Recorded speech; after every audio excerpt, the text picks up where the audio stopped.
Dahil may mga itlog na pakalat-kalat dito sa bahay, inaisipan ko nga magluto ng leche plan. Ang masasabi ko lang talaga ay mga professional lang ang gumagawa nito. Kita mo yan? Tikman natin. Oh, siya. Parang di ko malasahan. Isa pa. Parang di ko talaga malasahan. Mauubos ko yata ito sa kakatikim eh. Gawa na nga lang tayo.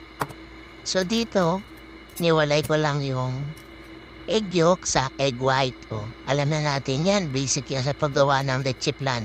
Ganito lang yung paghihiwalay ko. Dahil nilalagay ko lang muna siya sa isang lalagyan. Para kasi mamaya bulok yung mabuksan natin. Para hindi siya umalo dun sa mga hiniwalay nating egg yolk. So ganyan lang. Gumamit ako dyan ng 10 itlog. So iba ginawa nila na 12, ako 10 lang. Tapos kondensada isang lata. Tapos